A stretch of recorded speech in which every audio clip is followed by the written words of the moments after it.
course. get with you. I'll let you know all the stuff when we get it. Absolutely. Thank you. 5, 4, 3, 2,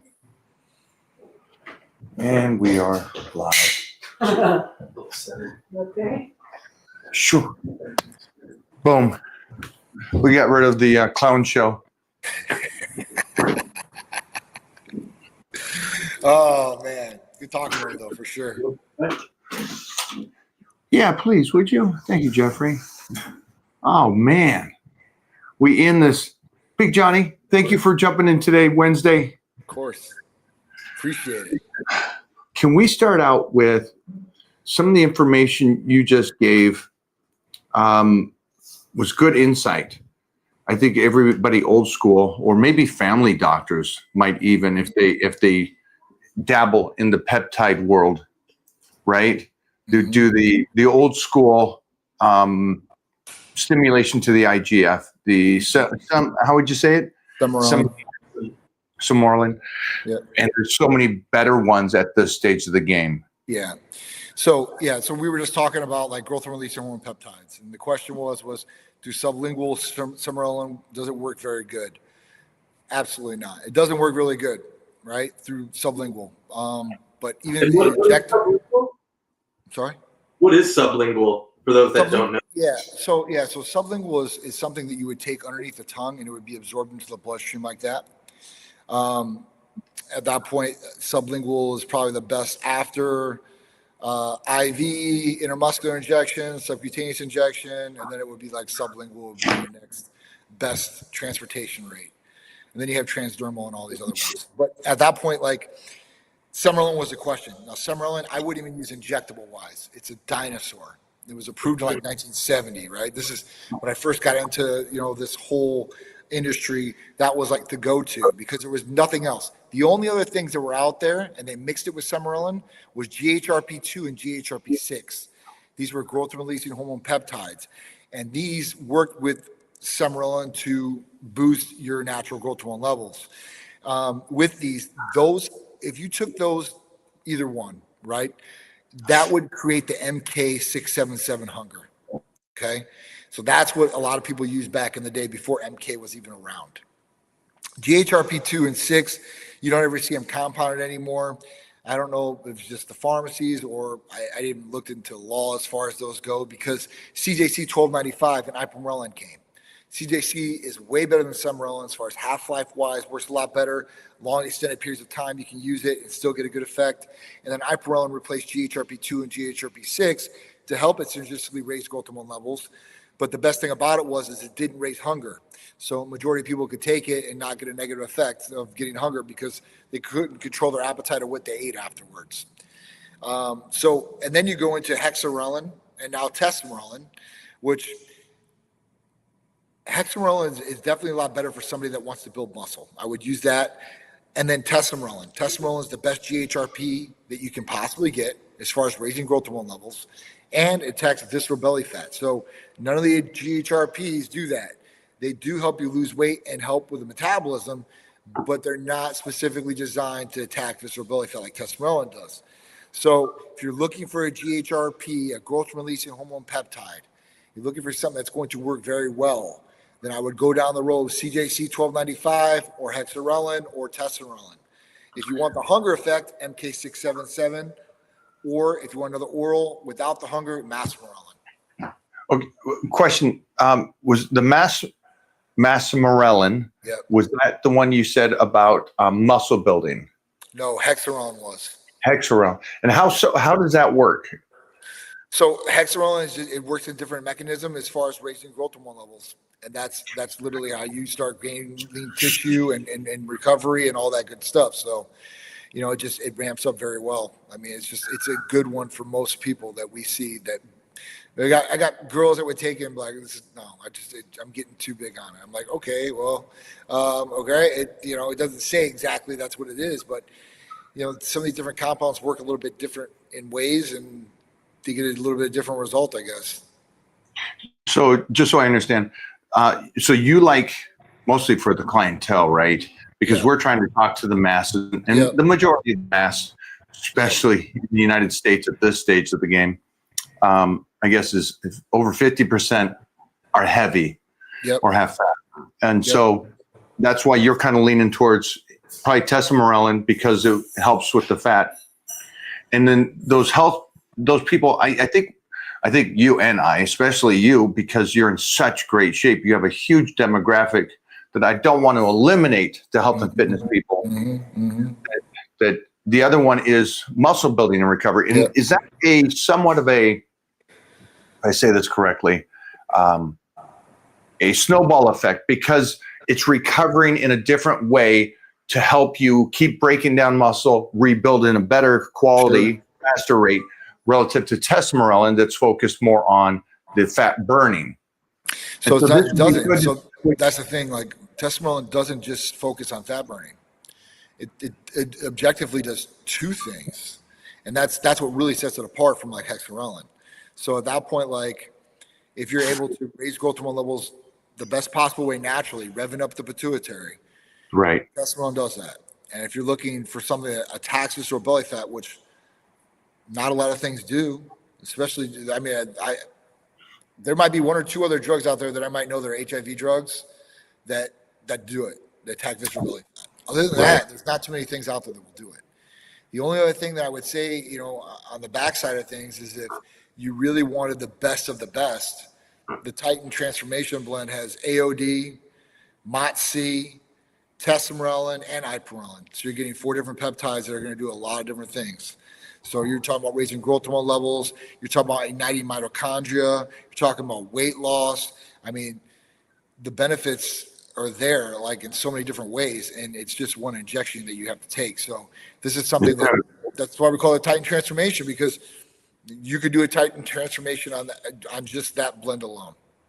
And is there a protocol or a recommendation from the advisors that do this for 6 to 12 weeks and then switch to another one? Or is this is all year? This you could take all year if you really wanted to. Testosterone and ipamorelin you could take all year. AOD you could take all year. MOTS-C you could definitely take all year. Okay. MK is more of a 12-week.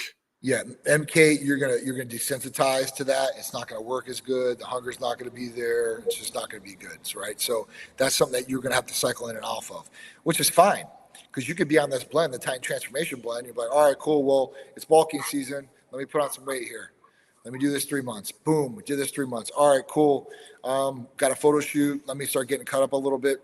Start working that way, and then you're there, and then you could just maintain however you want to. I mean, this is even where a TrueTide or one of those GLP-1s can come in and microdosing, because that's the big thing now is the microdosing of it, you know, and you don't have to take the standard amount. And if you want to just start losing a lot of body fat and getting a little bit of the effect, then boom, you can microdose GLPs with it too. So, you know, the world is your oyster when it's really coming to this stuff, and there's just a lot more coming. So, you know, it's just like, there's no excuse for anybody nowadays. I don't think, you know, the only excuse is you didn't try, you didn't want it, or you didn't go get it. And that's it. That's a rabbit hole on its own, I think. And I'm one, and I know that my mindset, and I came from a different time, that I liked doing the hard things. So I do like the hard dieting, the hard training, and all this. That being said, with today's age and how some people maybe don't have that kind of desire to do the hard stuff, you can still get in great shape because of the fact that this new age world that we live in, like you're talking about, helps you even if you don't diet hard, and you're more of a macro based kind of enjoying your lifestyle. Yep. So you can do it. You can do it easier than ever. I mean, it is what it is. Is this something that, again, I guess for the person, most people should still try to change their nutrition for health reasons, for all aspects? Absolutely. I mean, listen, Titan is built on the pillars of a healthy lifestyle, not drugs. So we want you to have activity. We want you to drink water. We want you to have a good nutritional diet, and we want you to sleep. These are essential. They're essential for a healthy lifestyle. Even if you have all the best goodies in the world, you still need to have these things in place, right? Like these should be your pillars. And at that point, your foundation, and then everything on top you can build on. But without those things, I mean, you're not really truly living a healthy lifestyle. You're just not. You can lose the weight for sure. You can stay skinny, but you might be a skinny fat person, right? Might have no muscle. You might not be internally, it might not be the best. Now, with the GLP-1s, they do help internally with a lot of different things.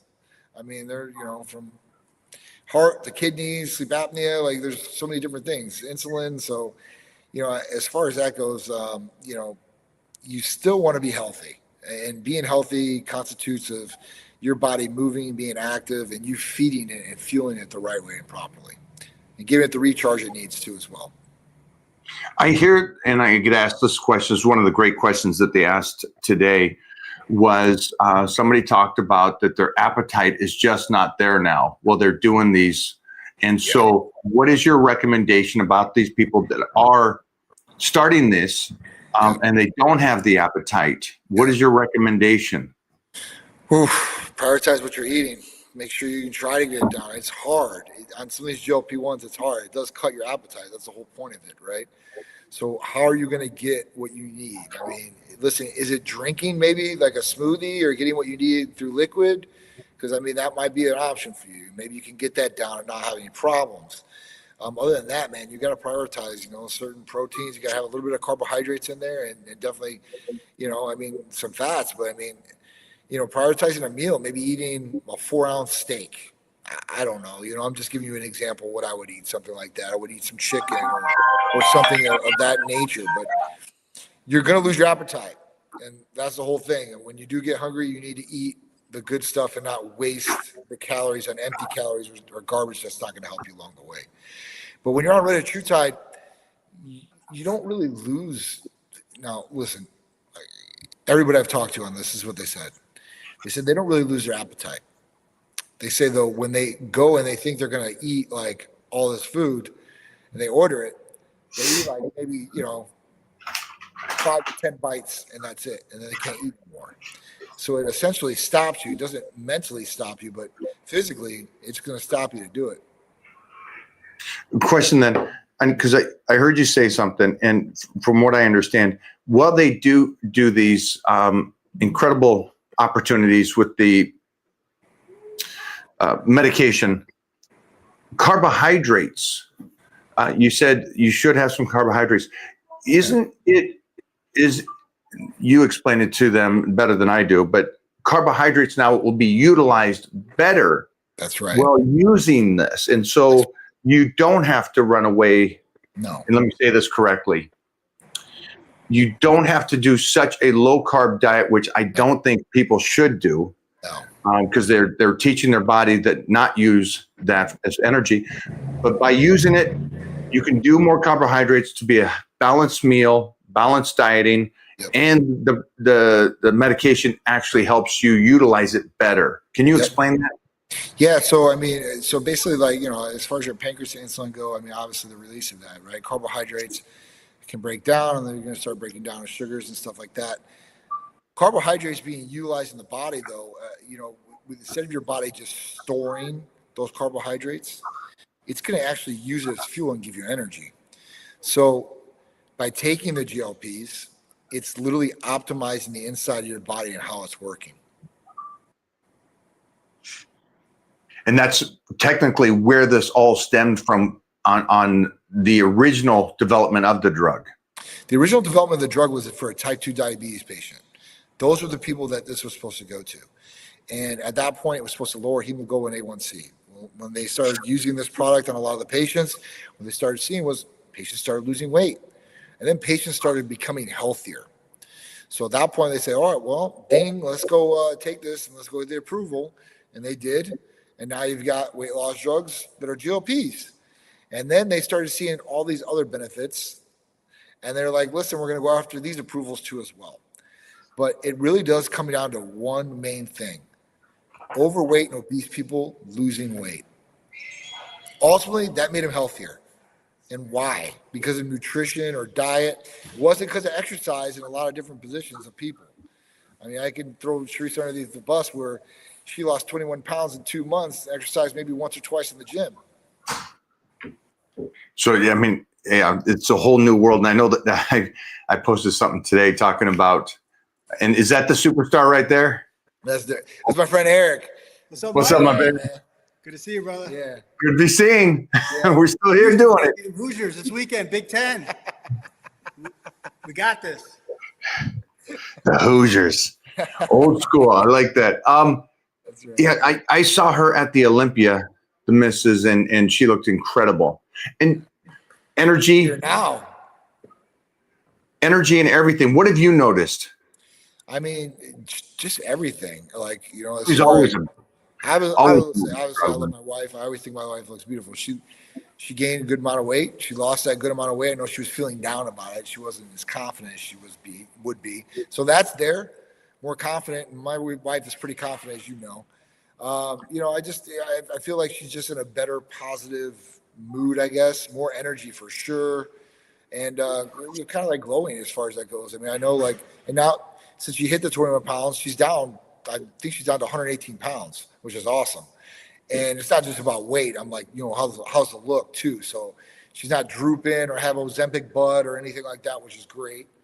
And yeah, man, I think that, you know, overall, she's microdosing now, and she's feeling great. So I mean, it's, as long as she's good doing that and she's healthier, I'm all for it. So I mean, it's, you know, and I don't know how many patients we talk to per day that lost like 20 to 100 pounds. I mean, I don't know. I talked to 2 people yesterday, lost 80 pounds. That's a lot of weight, guys. a lot of weight. 6-7 months. It's a lot of weight. You made a great point, though. I think one of the things is if there is, or we should talk about this in the future, when they do start losing a lot of weight, and they do start, and they're only focused on the weight droppage and not replacing, you know, the foods with some more proteins, maybe to keep their maintaining of the muscle. Yeah. For anybody, the hollow face is something that kind of goes with. It seems like in Hollywood, at least. Oh yeah. I see that, and they're getting bashed right now that all these, you know, people that were saying it's great to be fat and overweight, and it's like, wait a minute. At no point is it good health wise. I don't care about your personal visual appearance. If you like being fat for visual reasons, great. I'm glad. But health reasons, yeah, it's never good. But then the opposite side happens where they lose so much and now they have this really gaunt look. Is there any insight that you guys have, or the staff is kind of talking to the people saying, hey, we need to pull back a little bit or make sure that nutrition is right? What's the 411 on this? Of course. So obviously we're always talking about nutrition with patients, like as far as, hey, listen, you got to make sure you're eating and prioritizing these things. But we don't get too many patients that go overboard like that are, you know, so 2 people come to mind when you talk about what you just talked about. One, Amy Schumer, right? So she lost all that weight. She was real fat. And at that point, now she said, well, I didn't lose the weight because I wanted to. I lost the weight because I had to be healthy. So, all right, we just proved our point, right? So, and she was the one saying, oh, I like my body the way it is and all these things. The other one I would say on the flip side of that, the abuse of GLP-1s, and that you can see in total public is Ariana Grande. Is that these guys all the same? I mean, if you don't know who she is or you ain't seen her, she was a musician, like music. She looked great, and then she got this wicked thing, and man, she looks like I don't even know, man, like a stick figure. It's sickening. Where people are commenting on her IG saying, "Hey, fatty, go on a diet." Oh, Oh my god! That's how bad she is. Oh my god! It's funny though. How hilarious is that? Come on. Oh my god! They're just the pretty Spanish girl, right? ever hear of a salad fatso? Oh my gosh! Mike, Well- if you've seen her pictures, I mean, I'm telling you, dude, it is. It's concerning. So how can we help? How can we help that? So we can help that by a number of different ways. I Oh think- my God! Oh Yeah. wow! Yeah. So you see where I'm talking about the extremes, right? No, she was here. That she was beautiful before. Look at the left. Yeah. That's Why? her. Why she in no world? But that's what She I'm was saying. great So, before. you know, doctors that are prescribing her a GLP should be looked at. Punched in the face. Like, hey, like, what are you doing here, right? Like, this is almost abuse to a certain extent, where it's like, if people need it, absolutely, and everybody should be able to use it that needs it. Listen, if they need to lose 10 pounds, great, but once it starts getting over that crazy edge, it's just like plastic surgery. You got some people that get addicted to plastic surgery. They get addicted to Ozempic or whatever the hell it is at that time. So at that point, like, just gotta watch certain things, but. You know, I think, you know, for anybody else out there that it really needs to lose weight or even health wise, you know, if you're unhealthy, then it might be a good option to be able to go on and be able to try. And at that point, it might help you and motivate you to be able to become more healthier in your lifestyle that you live every day. I got a question. What is because you're getting this help, what happens when you come off of it? Does your body, just like a bodybuilder is working out, dieting great, and they get ready for the show and they look incredible. Yep. Also, what they just did the last 12 weeks is they taught their body to function so much off of not using carbohydrates. Mm-hmm. And so by the time they're done with their bodybuilding show and they start eating carbs again, they spill over. Yep. Because the body's not used to the carbohydrates. It's changed the way it works. And there's a period of time that you got to reverse out slowly. Yep. So what's the 411 on people that do lose 100 pounds or even 20? And then they go, okay, I want to stop. I want to try to eat again. Are you back down to ground zero where your body doesn't know how to use carbohydrates again? Or Well, I think it does, but what's going to happen is your body's not going to function optimally as it was. I mean, because the drug is optimizing things in there and making it work better, right? So at that point, like, you're going to lose some of that effect. Do I think the hunger would be as bad? Probably not, but there's a lot of people that reverse yo-yo, just like you said. Like, they use it as a crutch, they lose the weight, they come off the drug, they go back to doing whatever the hell they were doing before, and then they're right back in the same situation or scenario. Instead of, there are people that have used this, reverse diabetes type 2, and come completely off the drug and still look great and live in a healthy lifestyle because they put the things in place they need to do. Appetite was shrunk because your stomach is going to shrink over time if you're not eating, right? Only so much. So it will shrink over time. Now, if you work it back up, same thing. So the whole point to this is live a healthy lifestyle and you'll be good if you want to get off the drug. If you don't think you can control yourself, you can always microdose and you can stay on a long extended periods of time doing that. So at that point, like, you do have an option there, but why? Even if you were going to do that, still have a healthy lifestyle and you're going to get even better results. So, I mean, it works in your favor to do the essentials and to use these things as tools. And these tools will work very well if you utilize them the right way. It's funny because you talk about, I don't know if people realize that the less you eat, your stomach and the way your body utilizes calories changes over time. And it changes as you get older. And it doesn't utilize carbohydrates as well as you get older and proteins. And that's why they recommend upping your protein as you get older. Don't run away from food. Yep. That being said, it's funny because Bartley, who's one of the world's greatest eaters, does around 3 gallons of water a day to stretch his stomach so he can continue to eat like that stuff. It's crazy. It's tricks to the body. Yeah. Tricks to the body. But my recommendation to anybody out there is, because I got a lot of DMs this last couple of weeks about this, and they want to do it and then they want to get off it. And like you said, you can definitely do that. But just like a bodybuilder gets ready for a show, reverse out slowly and be smart about it.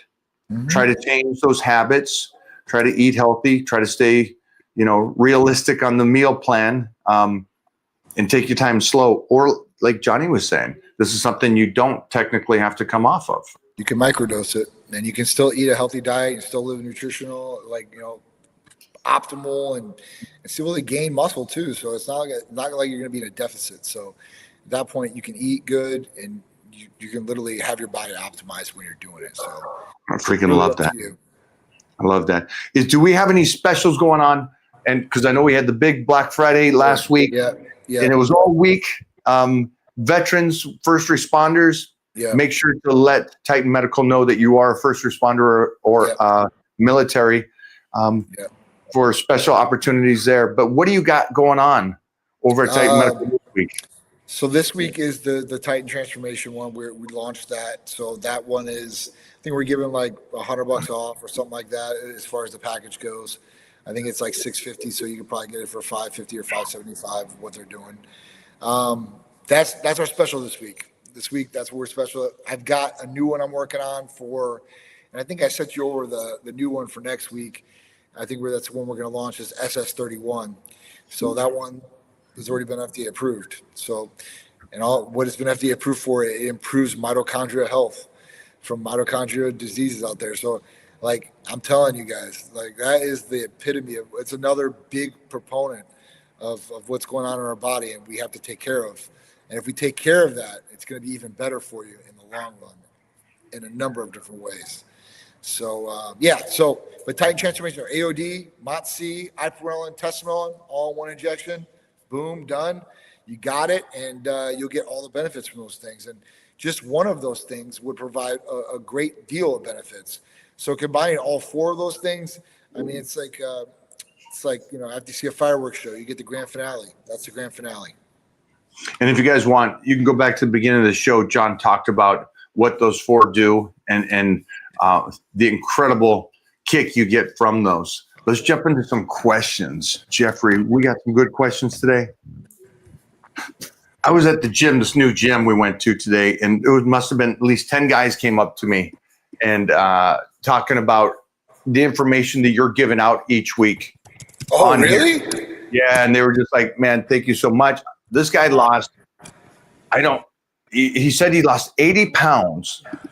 And I was like, holy cow. I was going to use a machine. And he saw me walking towards it and he was going to get on there. And he goes, you want it? I go, no, I'll wait until you're done. He goes, no, you don't know this, but I dropped 80 pounds from listening to you and John talk about this. Wow. And he's over at Titan Medical. And I was like, that's awesome. Wow. So, That's awesome. In 4 months, dropped 80 pounds, looked great, and training hard. So it was great to see somebody that maybe he was 80 pounds heavier and training hard and eating right then, and he couldn't drop the weight. Now, with the help from Titan Medical, he's done it. So if you guys are stagnant, you're not making the gains, it's not moving through, make sure that you touch base with Titan Medical. Go for it. All right, my triceps never recover on time for chest day. Should I do less volume for triceps so I can keep progressing with the weights? I do 16 sets for tris. So you're doing what, 4 exercises at 4? Wait, 4. Yeah, 4 exercises you got it at 4 right. Sets, right? Yeah. What you recommend, big dog? So at that point, so I got to ask, how's your training breakdown? Are you doing chest on Monday, and then are you doing triceps on Tuesday or Wednesday, or how does that break down as far as your breakdown for workouts? Because I mean, yeah, if you do triceps, your chest day might be affected because they're secondaries, I guess. But I don't know. For me, I could do arms on one day, and the next day I could do chest, and still have a pretty good chest day. Some people would leave a day in between and then do another upper body. So it's like upper body one day, lower body, upper body. Then at that point you can do abs or something else, cardiovascular, and then maybe days rest and then go back into it. But it just really depends on how the breakdown is. I mean, if it's not recovering in time, I would change where you're doing these things at, I guess, right? Where if maybe I was doing chest on Monday or Tuesday, however you break down. Let's say I was doing it on Monday, I would do probably legs or something like that, maybe on Tuesday. And then I would probably do upper body, like biceps and triceps on Wednesday.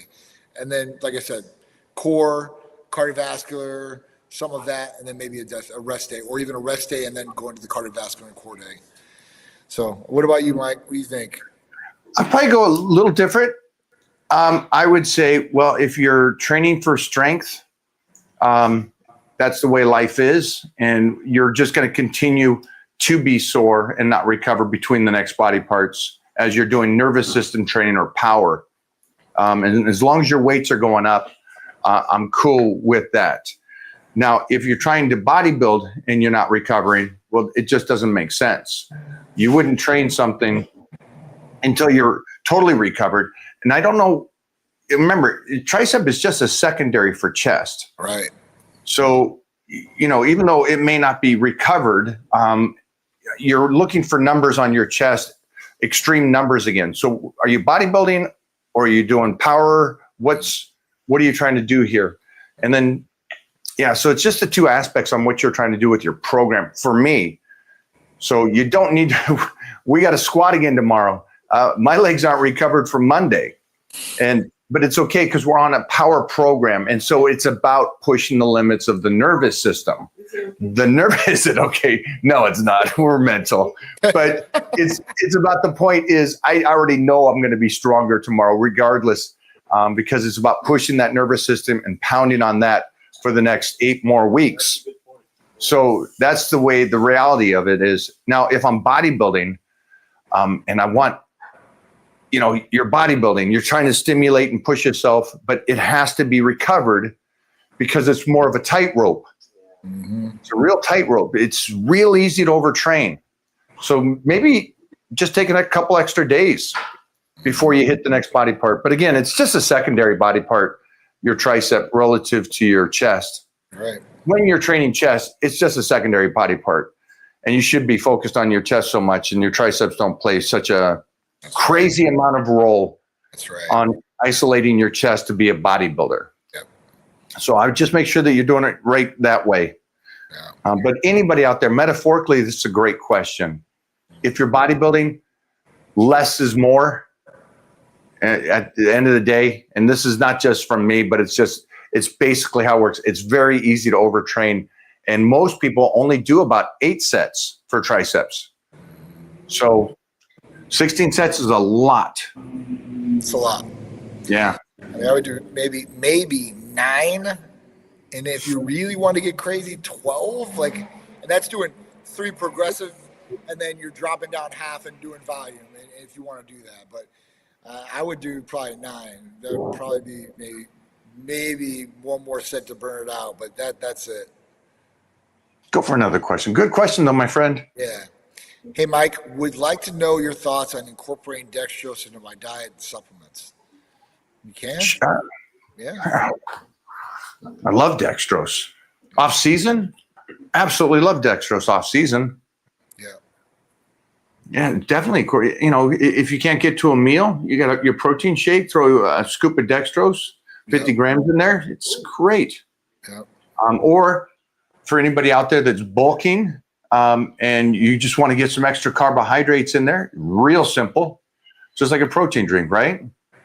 Throw it in there. Yep. Stan was putting it on rice. Stan was putting on all of his meals of rice. Right. A little sprinkle. And a little sprinkle. So he also talked about that it was just the aspect of getting more carbohydrates in and a higher glycemic. Didn't it have something to do with saliva too? Oh, it developed more saliva so you could eat more. How crazy is that snowball A roll? little trick. Just a little trick. Saliva to eat more. It's great. But that's But those guys, he's working with the greatest strongmen in the world that are 450 pounds of muscle. 10,000. Yeah. That's a huge. It's a Yeah. huge show.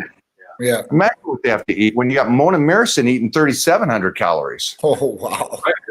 Don't hate. Don't hate. I do Don't hate. hate. Let's do it. I do. She eats more carbohydrates than me. All right. Do you recommend cardio while bulking? We do cardio when you're bulking, I guess. I wouldn't do a lot of it. You do some walking, some sprinting, here or there, but I wouldn't do a whole bunch of cardio. Yeah, I think, again, bulking is a surplus of calories. Really, are you finished? Oh, yeah. He just walks in with all that. I'm doing the dry out the next 2 weeks because we have these big shoots. So I had to jump on the dry out to look peaked. So I'm doing a cream of rice. It's for everybody out there. And Billy's here with Bobo, and they're eating steak, Piedmontese, Wait till you see what's at homemade. the door. Oh no. Oh, dude, Oh boy. you don't Eating want it. good. We're gonna have to wait. Bulking is a surplus of calories. Yeah. So you make sure you're gaining weight and strength. So I would assume that your workouts will take care of anything that you need. And then you want a surplus. You don't want to burn off the calories. Right. Cardiovascular, I don't understand. Maybe it's your age and you're worried about cardiovascular health. I do not know, but check out studies. There's enough studies. There's a plethora of studies talking about weightlifting is the ultimate for cardiovascular. So make sure to check that out and for your heart health. Yeah. If you're training with the intensity, absolutely. Yeah. I wouldn't try to step forward and step back at the same time. And that's how I think that you're trying to incorporate cardio as you're trying to bulk. Let the food do its job. We're talking about, and this might be a good one for you to answer because you're in a different realm. You got to still, and you are on the beats. Oh, you can't see, huh? You can't see this. We got Braille. We got Braille right here for you. So he was talking about he's bulking. This gentleman's bulking right now, or this person, and they want to do cardio while bulking. Or their question. Okay, all right. You All recommend right. cardio while bulking? So yeah, why would you do that? Why would you do that? Yeah. Because society keeps pounding down people's heads that their hearts are so what weak. So let me ask you this. Yeah. So is it cardio? I would imagine it would be. Look how frustrated you are off of that I'm not one. really frustrated as much as you have to look. So I'll look. I'll be the devil's advocate and look into this. Is it cardio to lose weight cardio, or is it cardio to stay? You know what I mean? Like a walk, Yeah, like a walk cardio, just for I don't know, just to make yourself feel better. I'm going to say, and this is why I thought this would be good for you, is because you still have to be active in the ring. Yeah. And that is no joke. And so you still got to keep your cardiovascular up. Yeah. Now that's different. That's so you can have the wind. So I don't know this person's point, but would you say to somebody that is bulking to add in cardio? Not a chance. Not a chance either. Because Never. you're eating it doesn't even make sense. Like, hey, I want to do cardio, I want to stay lean, but I want to bulk at the same time. It doesn't even make Right. sense. Like, I'm taking in all these calories to burn off a whole bunch of them. You know? Yeah. Hey, should I do that? Should I do that cardio right after I eat all this? So I think this is a great question. And I think this is also a question because of stuff that you see online. And again, sorry about the overload of information. Now it's too much information and it's bad information. I think, Johnny, you can also talk about this. People don't realize that your body uses calories or food, even if you're not working out. Right. And it seems like the world has come to the point where they're so mentally weak that if I eat today, I'm going to get fat. Yeah. So wait a minute, hold on. You're telling me now just eating is going to make you fat? So it's gone so far that one way. It's like, wait a minute, guys, breathe for a second. Breathe. A 60-year-old woman has to take in, they recommend 15 to 2,000 calories just to retain what she has. Right. And that's a person that's very senior citizen and also, not training. Yeah. I pointed at you when I said senior citizen. know. We got our AAP card or whatever. What is it called? What's the card? You're not that far behind. I know. I'm right with you, man. I'm as old. You keep throwing that around. You're right behind me. Have you been hungry yet? I've been hungry. I've been hungry for my whole life. You want some tuna fish and cream of rice? I'll take an air sandwich with some warm milk. Oh, dude, don't look at the camera. I'm not going to the kitchen, please. You're not. You gotta go upstairs. Well, what's the comments now? Oh, no. Tell me. I mean, in the kitchen. In the kitchen, they got good food. I'm going straight upstairs after this. I'm locking more door and staying away from you guys. Go for it, Johnny. What's the effect of fasting while taking the likes of BPC, TV, Retta, etc.? Or should the fast wait until cycle's finished to utilize the time being on cycle? Woo! Okay. What are the effects of fasting? You're not going to get any different effects from BPC or TB 500 from fasting. It's not going to do any difference whether you fast or you don't fast. With Retta, it's probably going to make you fast to a certain extent. And it's going to curb your appetite. So, I mean, you're not going to eat during those periods when you're on it. So, should you fast? Should the fast wait until cycle's finished to utilize? I mean, you can fast if you want to. It doesn't matter if you fast on these things or not. It really doesn't matter. So you can do it. You can wait. You can stop. Do it afterwards, whatever you want to do. But it's really not going to affect anything on there. Now, listen, if you're fasting and taking Retta and you're controlling this fast, I don't know how long you're going to fast for. You're probably going to be burning some calories there too as well. You're probably going to lose some weight. If that's the objective, then great. But the only other thing I would say is that, one, you're going to want to make sure you're working out, and two, you better get some protein in on there, because I wouldn't cycle down. I don't know. I'm trying to look at your picture. So do you need to lose a whole bunch of weight while you're doing it? It doesn't look bad, right? The picture? I mean, I can't tell. I see Looks like a good size. red shirt, one in green. Doesn't matter. You can utilize both of them. Doesn't matter either way you want. I so worry about society, because now he's doing something that's going to help him, right, with the Retta. Yep. And then they're still incorporated in the fasting. I don't know why. I know the studies, again, I know most of these people need to hear the studies, and the studies are talking about fat loss. It's not like you're going to 10-fold fat loss on fasting compared to eating healthy or being in a deficit. So that's what I'm saying. It's the older people too that can read and common sense comprehend that I'm getting older. I'm going to eat less food. That's going to make me healthy. Wow, that's such a backwards thought. Yeah. It's like food is the ultimate. Mm-hmm. It's your nutrient system. It's everything. Yeah. You know, it's a fuel. It's what drives our body and helps our body. I mean, you know, nutrition's that's a big part of things. I don't think until I really got older until I started really realizing that. The world is coming in an interesting way with like the kidneys and livers and the cleaning out the toxins and all this, which I love is the fact that we breathe. We breathe during our sleep. It's not like we're doing it. It's your hair grows. It's not like you're doing it. Your nails grow. Your body's rebuilding itself. It's not because of something you do. But I gotta tell my liver and kidneys to take care of themselves because they have no idea what they're doing. Oh, wait a minute. When did this come about? The whole fasting thing was a fad, just like everything else was. It's like, stop. Your body's amazing. It's freaking amazing. It is made to protect you and keep you healthy. But when you start playing God with it and going, I'm going to take nutrients away, I'm going to take this away, it's like, all right, I can't help you.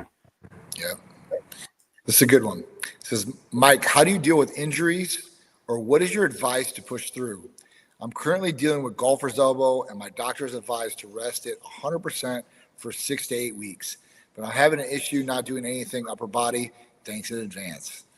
So with this, listen, Charles, BPC 157 and TB 500, or our healing package or Wolverine package has KPV in it too as well now. That's going to be the ultimate with dealing with golf elbow, tennis elbow, ligaments, joints, tendons. I mean, open cuts. I mean, there's a lot of different things, but especially this.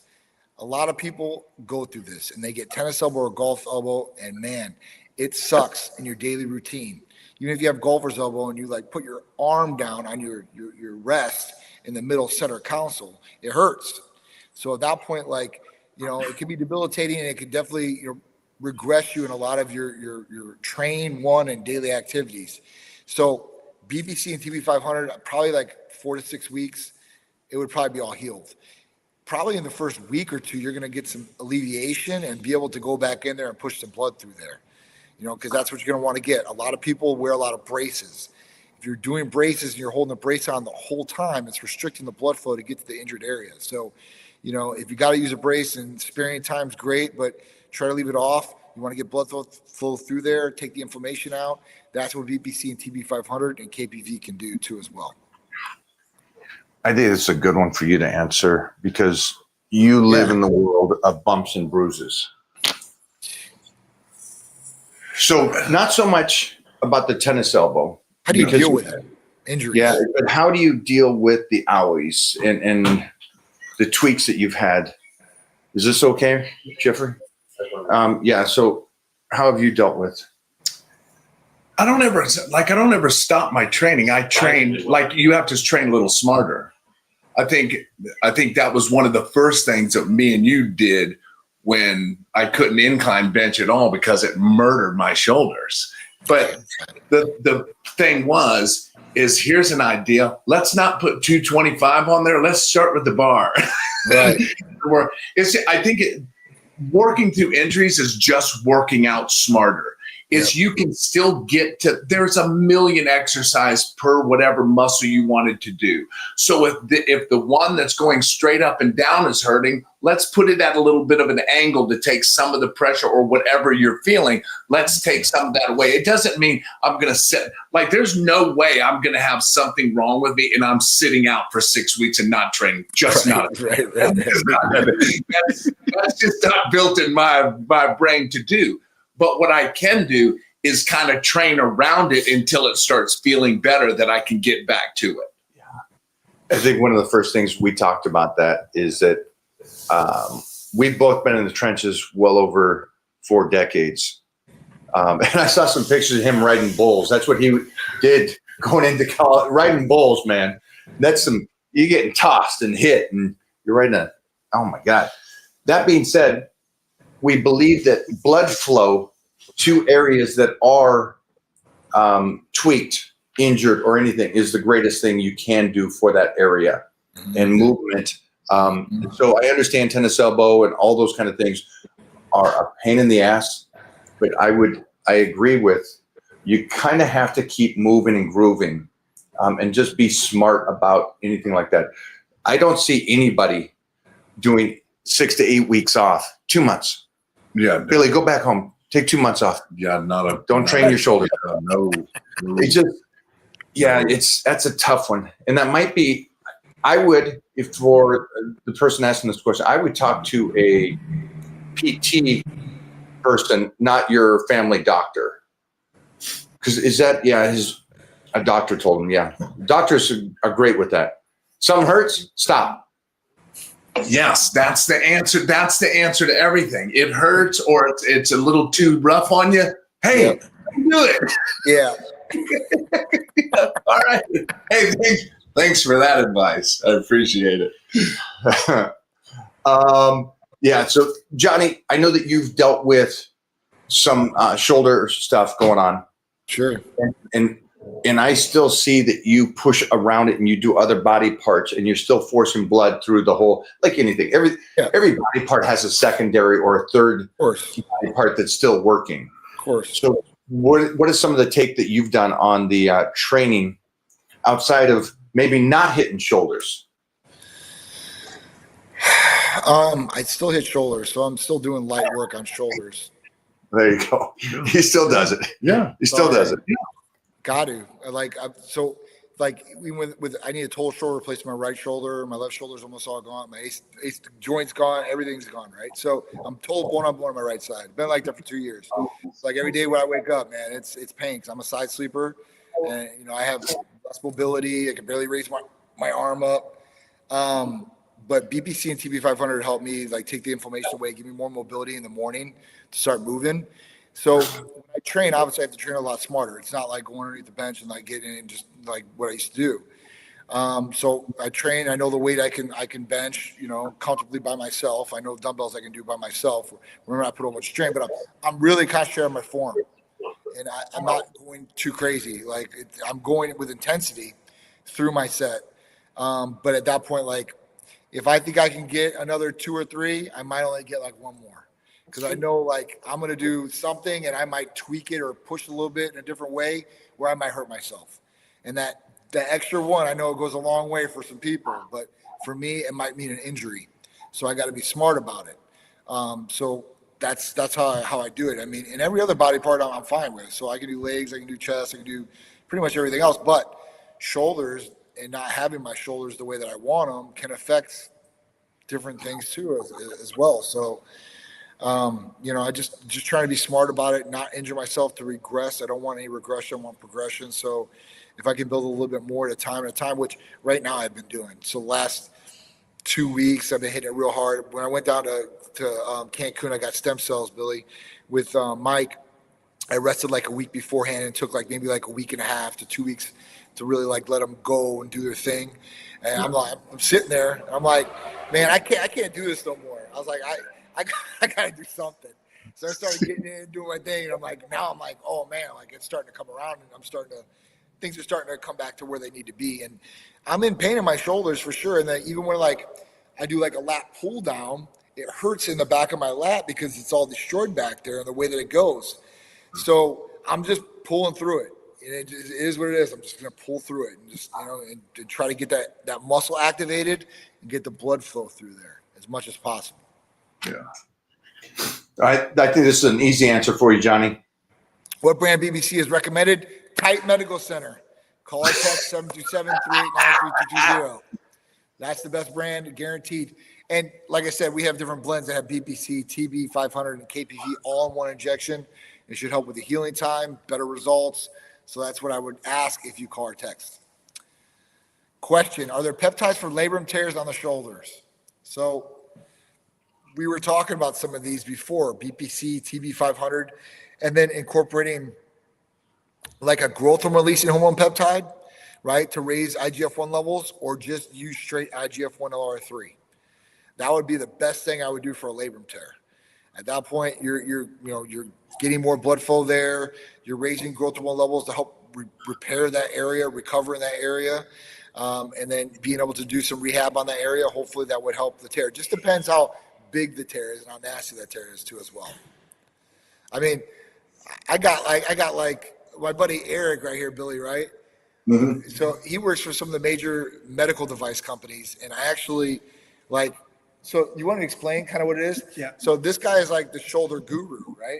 Like, so explain to them what you do exactly, like in your job, I guess, like what you would do. So in a short term, from what I understand, and he can correct me if I'm wrong, Eric would go in there and they give him these pieces of equipment that they put into shoulders, total replacements and everything. And he'll explain this. And he actually tells the doctor where to put it.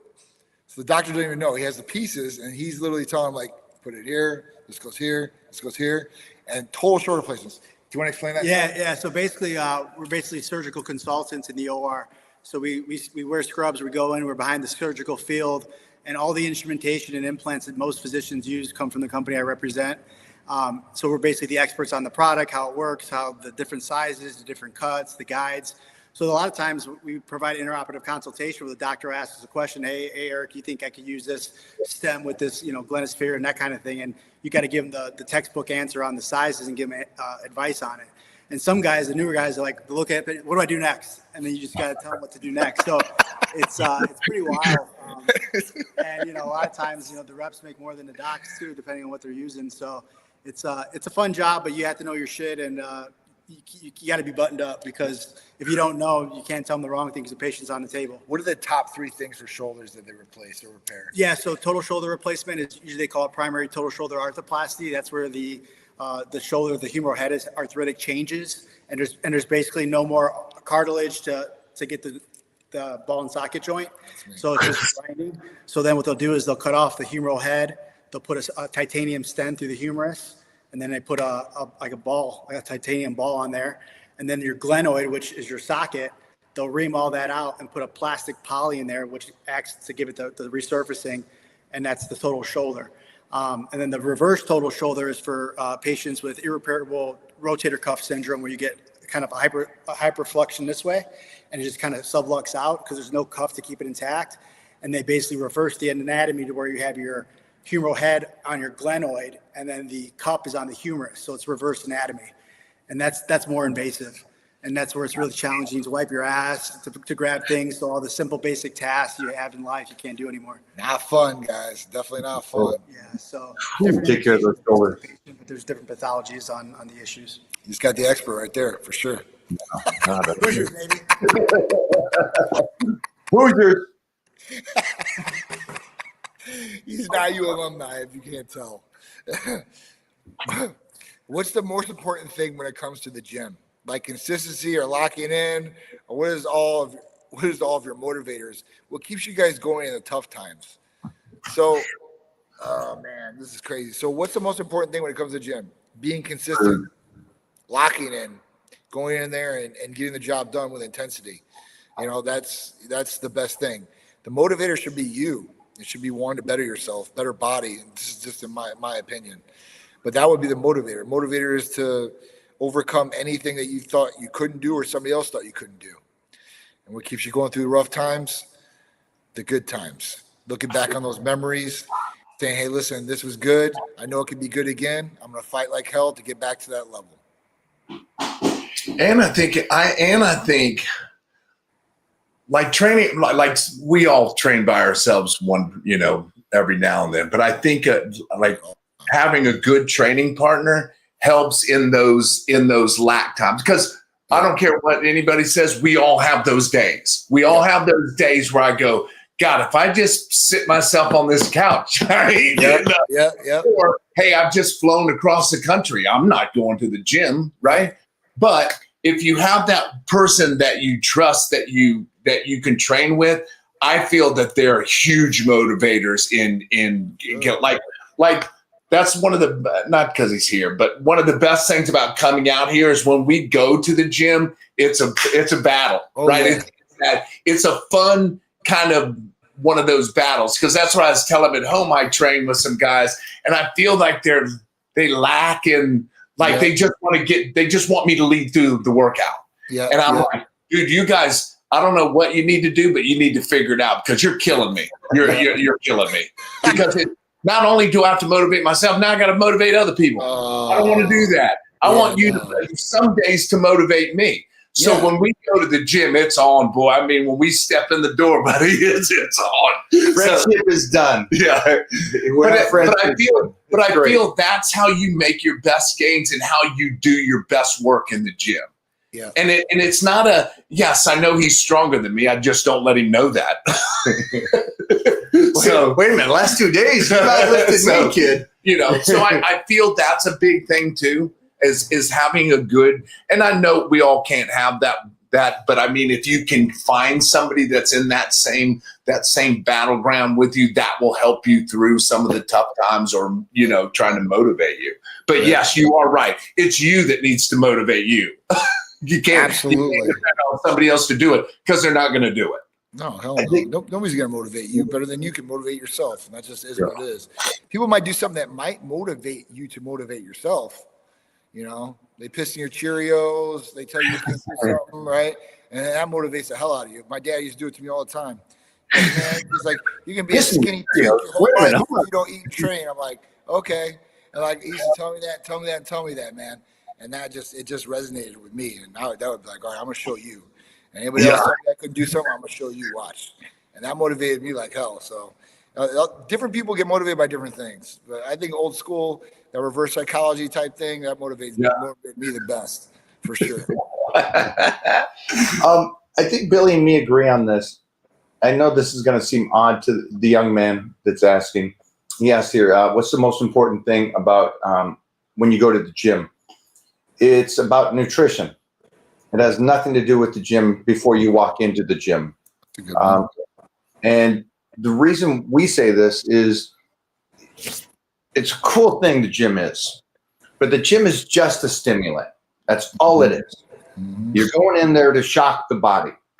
If you don't have the right food the first 24 hours before that and the 24 hours after that, then what you're doing is, this is kind of wild. Nobody talks about it. You're actually going into the gym and breaking down your body where it can't recover.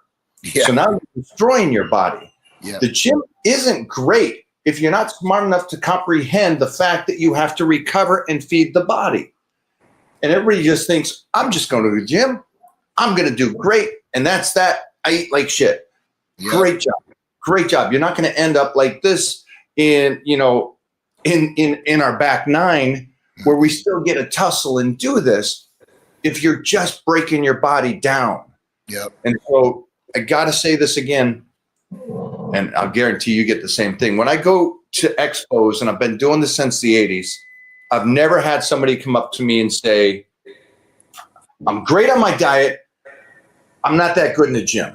Every person walks up to me and says, I'm a beast in the gym, But I can't get my diet on track. I can't get my food on track. It's like, I get it. Everybody's a beast in the gym. I get it.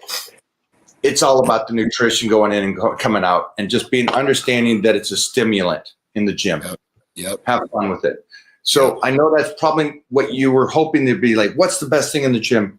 The best thing in the gym is that you're fueled and you recover from the gym. Yep. And then have fun in the gym. Yes. Have fun. God. You know, and like you said, man, when you expect, nobody expects more out of me than I expect out of me. Yep. There's nobody in my life, never been, that could tell me to train harder than I'm already telling myself. And I think that everybody has to have that. And I know that you have that. And you're like, you don't need the 25-year-old. And he trains with these young bucks that are freaking beasts. These monsters that are out there wrestling. These kids are great, man. Over at Gunners and stuff. Yeah. Oh, yeah. But no matter how great you are, you gotta expect the most out of you and get into a tussle when you go into the gym. Right. That's right. Great question, kiddo. I'm sorry if the answer is basic. It's true. You know, yeah. So harsh reality. Clip it, everybody. Clip it. We have time for one more. Yeah. Jeffrey, pick a banger. Small for John. Lots of opinions for TRT on how many times you should administer weekly. We'd love to hear your thoughts on every other day, splitting it daily, or a couple times a week for more markers and getting full benefits of it. Listen, there's so many different people out there preaching so many different ways on how to administer testosterone. If you're doing an injectable, you can do it through an intramuscular, or you can do it subcutaneous. Totally up to you. Intramuscular is what I would recommend. It's what we tell every one of our patients to do. It works the best, what we've seen. You're splitting the dose of whatever it is in that week. So if it's 200 milligrams on Monday, you're going to take the 100 milligrams, and on Thursday, you're going to take another 100 milligrams. What that's going to do is it's going to raise your level up, and you're going to stay even keel across the board. If you take it old school way, I only want to take one shot a week.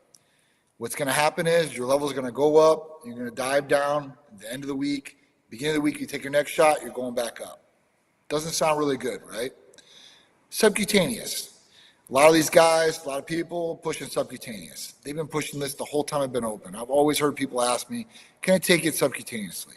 You can, but testosterone itself and the oil are not meant to be going subcutaneous, so it might irritate the skin, might make a bruise, whatever it may be. You want to inject yourself every day or every other day, whatever it is like that, go ahead. I would just tell you to test your levels and see where they really stand, instead of saying what the other guy online saying, or TikTok, or whatever the hell it is, because I see these guys doing this. The other thing is if you're injecting with an insulin needle, you know how hard it is to pull oil through an insulin needle? If you haven't ever done it, I suggest you do it, because it's not the easiest thing. Trust me. And if you're backloading a syringe, that means you're taking the plunger out and you're putting that in there, and then you're putting the plunger back in. Do you know how many cross-contaminations or contaminations could be in that, or what could happen to you if you inject that and there is one? There's just so many different variables there that I would say, listen, it works don't try to change it. If you want to try to change it, injecting subcutaneously, you're more than welcome to, but I guarantee you're not going to get any more benefit out of it. Because I kind of know what it is, but I don't know what it is. So I'm what's that? just is microdosing TRT. That's what he's The saying. microdosing is subcutaneously taking it like daily. So that's what people are Okay, doing. so that Take like okay. 30 milligrams a day or something like that, or maybe a little bit Yeah. under. But listen, I'm being totally honest with you guys. I'm like a pincushion. I inject 10 times a day, probably at the minimum level. Okay. And I inject all over. So it's not like, oh, I'm just going to inject subcutaneous. I inject testosterone in my glutes. I inject a lot of peptides in my stomach. And then I inject a lot of peptides in my shoulders. But I still get bumps. I get bumps from like HCG and like IGF-1 in my stomach. And that's water-based. I've done, because, I'm always the person that says, listen, I'm going to try this before a patient's going to try it. That way I can give my firsthand experience of how I liked it or what it did to me. I injected subcutaneously for the week, and I had nodules all over my stomach. And I had like irritation, like red marks afterwards, and it started itching. I was like, man, this isn't for me. So if you're good with having lumps, I guess, in your subcutaneous spots, then go ahead. But for me, my body is aesthetically pleasing. So at that point, like, I don't want a whole bunch of bumps on it. I don't want it to feel like that. And at that point, I want the bang for the buck and not to inject every single day with testosterone if I don't have to. Yeah. Okay. It was Gotcha. great, Johnny. Yeah. That's Thank you, my friend. I Thank you. appreciate it, guys. Thank you. Thanks for hanging out today. Yeah, I'll get with you. I'll fill out that paperwork. I'll get with you. Gotcha, Billy. I'll take care of you. Yeah, man. man. We'll get you rocking and rolling, bro. Thank you very much for that. I Of appreciate course, it. Look at- of course. Oh, look at this guy. He's going to get all freaky on us now. Right. That's right. Billy guy. Hold Watch on. what he happens. He's teaming up with Titan Medical. Oh, boy. He's gonna be on like Thanks, Donkey Johnny. Kong. All right, guys. Have a great day, brother. See you too. Bye-bye. Yeah, for a second here. What are we doing? Yeah. Oh yeah, let's go live. Let me liven up your shit for you, boy. Ooh. Whoa, whoa. Papa City, get an onion ring. I got to get a meal in. I'm coming back too. We're out. We'll see you guys in a flash. We're coming back.